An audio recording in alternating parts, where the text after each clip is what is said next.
नमस्कार, आप देख रहे हैं फॉलो अप। मैं हूं सन्नी सारद और इस वक्त मैं राजभवन के ठीक सामने खड़ा हूं। एक बार तस्वीर देख लीजिए, राजभवन के पास कितनी गहमागहमी तेज हो गई है। सभी विधायक राजभवन पहुंच गए हैं और अब से थोड़ी देर बाद शपथ ग्रहण समारोह यहां पर शुरू हो जाएगा। जिन लोगों का नाम तय हुआ है कि आज मंत्री पद की शपथ लेंगे, वे अब से थोड़ी ही देर बाद यहां पर मंत्री पद की शपथ लेंगे। उसके बाद चंपई सोरेन की कैबिनेट का विस्तार हो जाएगा। जैसा कि पहले ही फॉलो अप आपको ये जानकारी दे चुका है कि कांग्रेस में फिलहाल कोई फेरबदल नहीं होना है। जो विधायकों ने नाराजगी जताई थी, उन विधायकों को मनाने की कोशिश हुई और जो नाराज विधायक थे वो एक मांग पत्र सौंपे हैं और मांग पत्र सौंपने के बाद वे विधायक यहां शपथ ग्रहण में शामिल होने के लिए पहुंच चुके हैं। अभी थोड़ी ही देर बाद राज्यपाल सीपी राधाकृष्णन दिल्ली से चलने के बाद रांची पहुंच जाएंगे।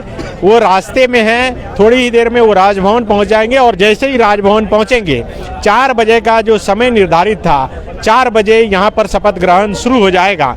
हमारे साथ हमारे दोनों सहयोगी मनोज पांडे और संजय रंजन हैं। संजय, आपने कई विधायकों से बातचीत की जो नाराज विधायक थे, ये नाराजगी पूरी तरह से खत्म हो गई है मान लिया जाए? नहीं, नाराजगी खत्म हो गई है, इसको 2 तरीके से देखा जाना चाहिए।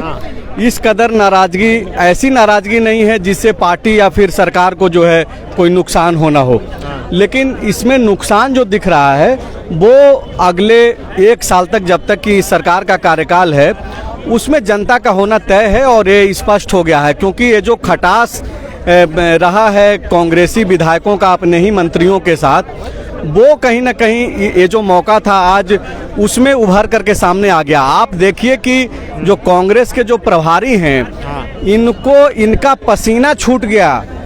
कैसे मैनेज करें विधायकों को, काफी चिरौरी करनी पड़ी इन्हें। आप विधायकों की भी अगर बातचीत अगर आप सुनेंगे सनी, तो उसमें विधायक ये नहीं बोल रहे हैं कि मैं जा रहा हूँ, बहुत खुश हूँ, शपथ ग्रहण समारोह में शामिल होने जा रहा हूँ। बाकायदा जो शब्द का ये लोग इस्तेमाल कर रहे हैं, बोल रहे हैं कि निवेदन कर रहे थे। कांग्रेस प्रभारी ने निवेदन किया और यही वजह है कि ये लोग शामिल हुए हैं। तो आप देखिए कि 4-5 घंटों का जो समय बीता है और जिस तरीके से मैनेज करने की कोशिश की गई कांग्रेस प्रभारी के तरफ से, कांग्रेस के जो झारखंड के जो अध्यक्ष हैं उनके तरफ से, और बाद में सीएलपी लीडर जो आलमगीर आलम हैं वो पहुंचे। बहुत कुछ चीज़ें जो है बंद कमरे में हुई और आखिरकार चूँकि अब कांग्रेस पार्टी को अपनी इज्जत बचाने के अलावे जो है कोई दूसरा ऑप्शन नहीं था कि विधायकों के सामने सरेंडर कर दें। ऐसे में जो कांग्रेस का जो नेतृत्व है झारखंड में, उसने बाकायदा वो हर मांग मानने के लिए जो है फिलहाल तैयार हो गए। तो बिल्कुल देखिए, जो मांग पत्र दिया गया है उस मांग पत्र में क्या कुछ लिखा है ये भी डिटेल में थोड़ी देर में बताएंगे। लेकिन ये विधायकों को फिलहाल मनाने की कोशिश की गई है, उसमें सफल भी हुए हैं, मना भी लिया गया है। लेकिन जेएमएम खेमे में क्या कुछ चल रहा है? पांडे जी, ये बताइए कि ये नाराजगी सिर्फ कांग्रेस खेमे में है या फिर जेएमएम की तरफ भी है? जेएमएम में भी प्रखर नाराजगी है, लेकिन मुंह किसी का नहीं खुल रहा है। कह रहे चूंकि अध्यक्ष का निर्णय है, हम लोग उसके साथ हैं। थोड़ी देर में मुख्यमंत्री चंपई सोरेन आएंगे, गवर्नर भी आएंगे। टाइम थोड़ा एक्सटेंड कर दिया गया है, 5 बजे संभवतः शपथ ग्रहण समारोह शुरू होगा। और उस दरअसल कांग्रेस के कई लीडर जाकर अभी चंपई सोरेन के पास ये कहा कि बिना आपने हम लोगों से वार्तालाप किए 12वां मंत्री पद ले लिया। उस पे वो लोग अपना तर्क रख रहे थे कि ये हम लोगों को मिलना चाहिए, हम लोग 4 हैं, कम से कम 5 हो जाते, दोनों बराबर हो जाते। लेकिन चंपई सोरेन ने कहा कि विधायकों की संख्या देख लीजिए, विधायकों की संख्या तय कर रही है कि 12वां मंत्री हमारे पक्ष में हमारा होना चाहिए था और पिछले इतने दिनों से खाली था, इस वजह से हमने निर्णय लिया है और ये मेरा विशेषाधिकार है कि मेरे कैबिनेट में कौन रहेगा। इस तरीके से मामले को उन्होंने, कांग्रेस को तो ये दोहरा झटका, एक तो पार्टी के अंदर नाराजगी, दूसरी तरफ जेएमएम की तरफ से झटका की 12वां मंत्री पद भी उधर चला गया। नहीं, देखिए खबर भी यही है। आज ये नहीं है खबर कि चंपई सोरेन की कैबिनेट में कौन शामिल हो रहे हैं, वो तो लगभग स्पष्ट हो गया था कल रात में कि पुराने चेहरे ही ज़्यादातर रिपीट होंगे। जोवा मांझी ड्रॉप होंगी। जोवा मांझी के जगह पे दीपक बिरुआ को मौका मिला है और बसंत सोरेन, चूंकि अब चंपई सोरेन जो कि हेमंत सोरेन के मंत्रिमंडल में मंत्री थे, वो अब मुख्यमंत्री बन गए हैं, तो उनका एक जगह जो है खाली हुआ था मंत्रिमंडल में, उनके जगह पे सोरेन परिवार से बसंत सोरेन, हेमंत सोरेन के जो छोटे भाई हैं, उनको मौका मिला है। 12वां मंत्री पद पहले से खाली था, उसमें बैजनाथ राम को जो है सेट किया गया है। बैजनाथ राम का चयन इस आधार पे हुआ है सनी कि कैबिनेट में अभी कोई भी एससी कोटे से जो है अनुसूचित जाति से कोई भी मंत्री नहीं थे। एक बदलाव हुआ था, भोक्ता जाति को एसटी में डाल दिया गया था, जिसके बाद से यह सवाल जो है झारखंड की राजनीति में उठ रहे थे। सुदेश महतो जो आजसू के सुप्रीमो हैं, और एक दबाव तब भी पड़ा जब भारतीय जनता पार्टी की झारखंड इकाई ने विधायक दल का नेता अपना जो चुना वो एससी कैटेगरी से आते हैं, अमर बाउरी, उनको चुना गया। तो एक दबाव तो था, नैतिक दबाव कि आप कोई एक एससी कैटेगरी से किसी एमएलए को आप कैबिनेट में जगह दें। तो 12वां मंत्री पद का जो सीट खाली था वहाँ पे बैजनाथ राम को सेट किया गया है। लेकिन जो महत्वपूर्ण खबर है वो यही है कि झारखंड कांग्रेस के जो प्रभारी हैं, जो झारखंड कांग्रेस के अध्यक्ष हैं और जो विधायक दल के नेता हैं आलमगीर आलम, वो अपने विधायकों को एक मत में रखने में फेल हो गए। ये लोग आखिरी समय तक प्रयास करते रह गए, लेकिन स्थिति ऐसी उत्पन्न हो गई कि वो सारे विधायक सिर्फ मुर्दाबाद का नारा नहीं लगाए, बाकी जो भी करना था उन लोगों को वो सब कुछ बंद कमरे में हुआ। और आखिरकार निवेदन, इनको चिरौरी बोल लीजिए कि चिरौरी करना पड़ा इनको अपने विधायकों के सामने कि भाई इज्जत बचा लीजिए और आप शपथ ग्रहण समारोह में शामिल हो लीजिए। और आज तो पांडे जी इज्जत बच जाएगा, जैसा कि किसी तरह बता रहे हैं संजय की विधायकों को मना लिया गया कि आप शपथ ग्रहण में शामिल होइए। इसके बाद लग रहा है कि मुश्किलें खड़ी होगी, या फिर जो मांग पत्र में ऐसा कुछ लिखा गया है कि जिसको मान लेने के बाद सब कुछ ठीक हो जाएगा। नहीं, जैसे अब बोर्ड निगम में हुआ कि विधायकों का देना, लेकिन वहाँ कार्यकर्ता कह रहे हैं कि इस पे कार्यकर्ताओं का हक है, जो बोर्ड निगम बचा हुआ उसको कार्यकर्ताओं से भरा जाए। तो ये समस्या आज समाप्त नहीं हुए, ये तत्कालिक किसी तरीके से रास्ता निकाला गया है कि आप आइए और यहाँ बाकी सब जो मंत्री शपथ लेंगे उस दौरान आप समारोह में शामिल होइए। और सनी, दुर्भाग्यपूर्ण स्थिति ये है कि विधायक जो मांग पत्र में ऐसी चीजों को अंडरलाइन किए हैं, उसमें यह है कि मंत्री उनका फोन नहीं उठाता है। ये तो बयान दिए, बकायदा बयान है और उसमें मेंशन है। कुछ भी काम करने के लिए जब बोला जाता है तो काम नहीं होता, सिर्फ आश्वासन मिलता है। तो आप देखिए कि कांग्रेस पार्टी किस तरीके से हठधर्मिता करते हुए अपने पुराने चेहरों को वो रिपीट कर रही है कि 4 साल जो चेहरे हेमंत सोरेन के कैबिनेट में शामिल रहे, बतौर मंत्री काम कर रहे थे, आलम यह है कि उनका विधायक कामकाज को लेकर के सवाल खड़ा कर रहा है और बंद कमरे में नहीं हो रहा है, बकायदा मीडिया के कैमरे पे। मैंने कईयों विधायकों का जो इंटरव्यू लिया है वो फॉलो अप पे थोड़ी देर बाद जो है वो दिखेगा भी। तो आप देखिए कि ऐसी परिस्थितियां हैं कि विधायक गिड़गिड़ा रहे हैं, हाथ जोड़ रहे हैं कि भाई आप जिसको मंत्री बना रहे हैं वो तो काम ही नहीं करता है, फोन ही नहीं उठाता है। जनता का तो छोड़ दीजिए, विधायक नाराज है। तो अब बाकी के जो 8-9 महीने बचे हुए हैं, जिसमें कई सारे महीने तो आचार संहिता में चले जाएंगे, लोकसभा का चुनाव होना है, इसी साल विधानसभा का चुनाव होना है। तो आप समझिए कि ये जो कांग्रेस किस तरीके से निर्णय ले रही है, तो ये नाराजगी तो ऐसा नहीं है कि एक सिर्फ हस्ताक्षर कर दिया गया, मांग पत्र सौंप दिया गया और हाँ बोल दिया गया और शपथ ग्रहण में शामिल हो गया तो इसके बाद समाप्त होना है। आप देखिए ये नाराजगी और बढ़ेगी। ये जो बीच का जो एक मनभेद है उसमें वो और बढ़ेगा, मतभेद बढ़ेगा, मतभेद में बदले नहीं, मतभेद मनभेद में बदल गया है। अब अभी आप देखिए बजट सत्र से पहले कैसे बयान आते हैं कांग्रेसी विधायकों के, और ये सार्वजनिक प्लेटफॉर्म पे दिए जाएंगे। ऐसा नहीं है कि चोरी छुपे, हो सकता है अपने पार्टी के खिलाफ दे दे, कोई सरकार के खिलाफ दे दे, कुछ भी कह सकते हैं। कांग्रेस में अभी फिलहाल जो है ना, आग पे थोड़ा सा पानी डाला गया है कि सिर्फ धुआं उठता रहे, लौ दिखाई ना दे। तो ये जो कोशिश की गई है और जो बताया जा रहा था कि नहीं ये पुआल का आग है, तो ऐसा नहीं लग रहा। मुझे देखकर तो ये लग रहा है कि ये लकड़ी का आग है, अंदर से लग रहा है, कोयला वाला आग है। हाँ, दिक्कत भी करेगा। बिल्कुल। तो बिल्कुल देखिए, अब से थोड़ी देर बाद इसी राजभवन में शपथ ग्रहण शुरू हो जाएगा। चूँकि राज्यपाल को पहुंचने में थोड़ी देर हुई है और इसलिए टाइम जो है एक्सटेंड किया गया है। मुख्यमंत्री चंपई सोरेन भी अभी नहीं पहुंचे हैं, थोड़ी देर बाद वे भी पहुंच जाएंगे। हालांकि जितने लोग आज मंत्री पद की शपथ लेने वाले हैं वे पहुंच गए हैं। उनके परिवार के लोग भी, कई परिवार के लोग भी आए हुए हैं, कार्यकर्ता पहुंच गए हैं। अब इंतजार हो रहा है कि ये शपथ ग्रहण किसी तरह हो जाए। क्योंकि जो स्थिति अंतिम समय में बनी, ऐसा लगा कि शपथ ग्रहण पर भी ग्रहण लग जाएगा।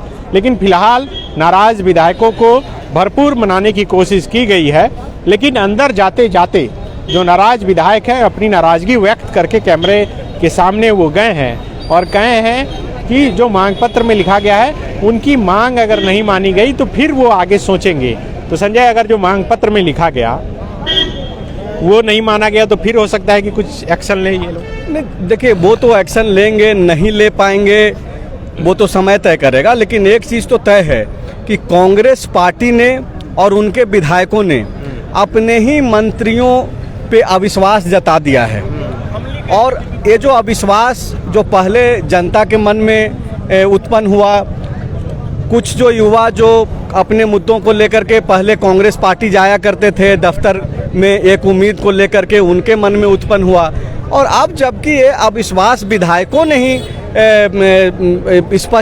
स्पष्ट कर दिया है कि भाई ये जो मंत्री हैं एक तरीके से नाकाबिल बताया गया ना, कि ये लोग उस लायक नहीं है। आप परिवार के लोग ये कर रहे हैं, बिल्कुल पार्टी के लोग बोल रहे हैं, साथ रहने वाले लोग बोल रहे हैं। तो देखिए और एक चीज और है सनी, कि ऐसा नहीं है कि सिर्फ वो लोग हैं जो मंत्री बनना चाह रहे होंगे इसलिए विरोध कर रहे हैं। 12 विधायकों ने उस मांग पत्र पे साइन किया है। लेकिन 12 के 12 तो चाह रहे थे कि उनको जगह मिले। कौन ऐसा विधायक है जो नहीं चाह रहा था, बताइए। देखिए ये बिल्कुल राजनीति जो है हर कोई महत्वाकांक्षी होता है। जिस जाति से है उसका बहुत अधिक संख्या है, को चुनना होगा तो किसे चुना जाएगा, तब उनके पास कोई जवाब नहीं था। इसका मतलब है 12 जो साइन किए वे 12 चाह रहे थे कि हमको जगह मिलना चाहिए। देखिए महत्वाकांक्षी होना किसी भी तरीके से गलत नहीं है, तब जबकि आप उसके लिए प्रयास कर रहे हैं। यहाँ पे सवाल इस चीज़ को लेकर के उठता है सनी,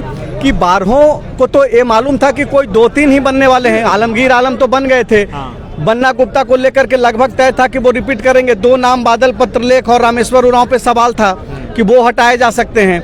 तो इन सारे जो 12 विधायकों के तरफ से जो आवाज़ उठाए जा रहे थे, इनको तो ये मालूम था कि कोई 2 ही व्यक्ति है जो बदलाव होने पे भी शामिल होगा कैबिनेट में।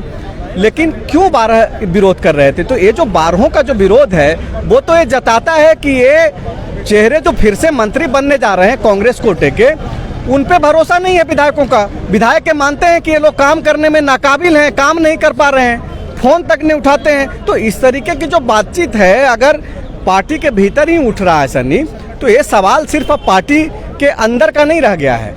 अब जो जनता, जो झारखंड के जो लोग हैं, जो ताल्लुक रखते हैं सरकार से, जो पॉलिटिकल खबरों पर ध्यान रखते हैं, वो भी तो इन सब चीज़ों को देखेंगे, वो भी तो अपने तरीके से एनालिसिस करेंगे। उनके मन में भी तो सवाल उठेगा कि क्या विधायक सही बोल रहे हैं कि नहीं बोल रहे हैं। पांडे जी, क्या ऐसी स्थिति में अभी बहुत ज़रूरत है हेमंत सोरेन के जेल जाने के बाद कि सरकार को मजबूती के साथ चलाया जाए? तो क्या ये जो स्थिति परिस्थिति बन रही है, इससे लग रहा है कि सरकार मजबूती से चल पाएगी? देखिए, सरकार का अलग सिस्टम है और पार्टी का अलग सिस्टम है। सरकार मजबूती से रहे और उन्होंने बहुमत साबित करके दिखा दिया, आवश्यकता से अधिक कि लोग सरकार के साथ है। सरकार बने रहे, इसमें कोई दिक्कत नहीं है। समस्या सबसे ज़्यादा कांग्रेस के लिए शुरू हो रही है, क्योंकि अगले महीने आचार संहिता लागू हो जाएगा लोकसभा का। अगर ऐसे ही विधायक एक दूसरे से नाराज रहें, मंत्रियों से नाराज रहें, तो क्या होगा लोकसभा का? और उन कार्यकर्ताओं का क्या जो बाकायदा अविनाश पांडे जब थे और बैठक में वो चिल्लाते थे कि ये रहा 40 काम हमने मंत्री को दिया था और बताया इसमें कौन सा मेरा निजी काम था, और फिर भी 40 में से एक काम क्यों नहीं हुआ? तो वो तो सवाल आज भी खड़ा हो गया ना। अगर ये कह रहे थे कि मंत्री बदल जाते तो उन विधायक कार्यकर्ताओं की नाराजगी खत्म हो जाती कि जो देखिए जो जिसने आपका काम नहीं किया वो मंत्री को पार्टी हटा दिया। अब वो कार्यकर्ता किस मुंह से जाएंगे? वो तो कार्यकर्ता कह रहे थे कि निजी काम कितना दिया और पब्लिक का काम कितना दिया, ये बताना चाहिए। तो अभी जो हो रहा है, अब जो भी आश्वासन मिला है उसमें लोकहित के बहुत सारे काम है, व्यक्तिगत हित के काम है। तो अब क्या है कि वो आचार संहिता लग जाएगा, ऐसे भी 3 महीना होना नहीं है कोई भी आश्वासन पे काम, तो फिर और नाराजगी बढ़ती जाएगी क्योंकि वो टेन्योर बढ़ता चला जाएगा। तो इस बीच अब लोकसभा का इलेक्शन है, कौन कितना एफर्ट लगाता है या चुपचाप हो जाता है, जो काम मिलेगा सिर्फ वही करेगा या वो भी उसमें भी आनाकानी करेगा, तो प्रचार पे भी असर पड़ेगा। महागठबंधन का तो एक सबसे बड़ा स्टार प्रचारक हेमंत सोरेन वो खुद जेल में है और उसके बाद ये सारे विधायक नाराज, तो कोई अगर मान लीजिए उम्मीदवार बना लोकसभा का, बाकी सारे विधायक मौन रह जाएंगे या फिर चक्कर मार के अपना ड्यूटी सिर्फ कर्तव्य पूरा कर देंगे। उस तरीके से उनमें एनर्जी नहीं रहेगी जो लोगों को अट्रैक्ट कर पाए या कांग्रेस को वोट दिला पाए। देखिए बिल्कुल पांडे जी जो बोल रहे हैं, अब असली सवाल समन्वय का हो गया है कि ये जो जिस तरीके से कांग्रेस प्रभारी के ऊपर कांग्रेस प्रभारी को जिस तरीके से चिरौरी करनी पड़ी और काफ़ी कुछ समझाना पड़ा, मान मुनव्वल करना पड़ा, तो इसका असर जिस तरीके से आप बोल रहे हैं पांडे जी और जो दावा कर रहे हैं वो तो ग्राउंड पे दिखेगा भी और ये सच भी है, उसका नुकसान भी उठाना पड़ सकता है। लेकिन क्या गुलाम मोहम्मद मीर जो प्रभारी हैं क्या वो सफल हो पाएंगे ऐसी नाराज़गी उत्पन्न होने के बाद स्थितियों को संभालने में? क्योंकि एक फेलियर तो है उनका सबसे बड़ा चैलेंज था कि शांतिपूर्ण तरीके से कैबिनेट का विस्तार हो जाए और इसी शांतिपूर्ण तरीके से कैबिनेट का विस्तार होने के कारण जो है डिले हुआ, नहीं तो 8 तारीख को ही हो जाता है। देखिए कई सारे ऐसे मुद्दे उठे जहाँ पे वो तो कह रहे थे बार बार अपने बचाव में कि अभी तो हम नया आए हैं, अभी तो हम किसी से मिले नहीं हैं। पतरातू डैम में रखा गया था कि ये मिलेंगे प्रभारी, उसको भी कैंसिल कर दिया गया कि वहाँ पे क्या बोला जाए। अब सिर्फ इनके पास एक ही विकल्प बचा है कि ये तमाम जो लिखित ले गए ये जाके दिल्ली में बता दे कि ऐसी ऐसी सूचना है और आप बताइए अब हमको क्या करना है। अब प्रदेश अध्यक्ष और सीएलपी लीडर को ये तय करना है कि नाराजगी कैसे दूर करेंगे। अगर वही सवाल है मेरा कि ठीक है कि प्रभारी ये कहकर बच जाएंगे कि वो नए हैं और झारखंड को अभी समझ रहे थे, राजेश ठाकुर क्या कर रहे थे? क्या राजेश ठाकुर के लिए चैलेंज नहीं होगा अब?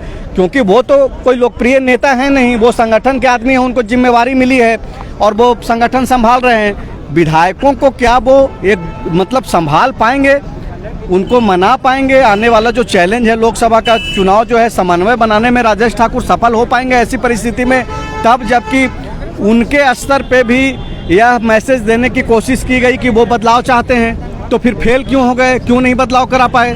देखिए वो तो टाल दिया जाएगा कि केंद्रीय नेतृत्व का फैसला है। वो सीना ठोक के कह रहे हैं कि हाँ हम चाहते थे बदलाव होना, नहीं हो पाया, वो केंद्रीय नेतृत्व से पूछिए। जहाँ तक बात है कि एक जो सबसे बड़ा एंगल ये है कि कोई भी केंद्रीय नेतृत्व के खिलाफ या फैसले के खिलाफ कोई उस तरीके से उग्र इसलिए नहीं हो सकता कि अभी लगातार लोकसभा में टिकट पाने की चाह है, उसके बाद फिर विधानसभा में टिकट पाने की चाह है, तो कोई विधायक ये एकदम उग्र रूप नहीं ले सकता कि ऐसा नहीं हुआ तो ऐसा करेंगे। तो भैया पार्टी के हाथ में कमान है, आपका सिंबल उनके पास है, लिहाजा इसी रूप में इसको देखा जा रहा है कि ये तत्कालिक नाराजगी है। जैसे समय बीतेगा सब कुछ शांत हो जाएगा, क्योंकि सबको फिर लालसा हो जाएगी टिकट की। और वो टिकट किसके पास होगा? वो टिकट प्रदेश अध्यक्ष के पास होगा, प्रदेश प्रभारी के पास होगा, सीएलपी के पास होगा, केंद्रीय नेतृत्व के पास होगा। आप नाराजगी इन्हीं से जता रहे हैं और बोलेंगे इन्हीं के पास है, तो उतना मुखर होकर नहीं कहेंगे। मतलब वो समय का मांग है कि समय के साथ ये घाव तुरंत भर जाएगा। मतलब जो परिस्थितियां बन रही है उसके हिसाब से जो खबरें निकल रही हैं वो आप तक फॉलोअप के जरिए हम लोग लेकर के पहुंच रहे हैं। 4 बजे से शपथ ग्रहण समारोह होना था, पहले यह कार्यक्रम 3 बजे होना था, तय किया गया था कि 3 बजे राजभवन में चंपई सोरेन के कैबिनेट में जो नए चेहरे शामिल होने जा रहे हैं उनको शपथ दिलाया जाएगा। लेकिन राज्यपाल नहीं पहुंच पाए थे, किसी वजह से वो बाहर थे, इस वजह से जो है डिले किया गया। अब फिर से डिले किया गया है, 1 घंटा का समय बताया जा रहा है कि 5 बजे से शुरू हो जाएगा। अब जब कोई नया अपडेट आएगा तो फिर से हम लोग लाइव के जरिए आप तक हाजिर होंगे। शुक्रिया।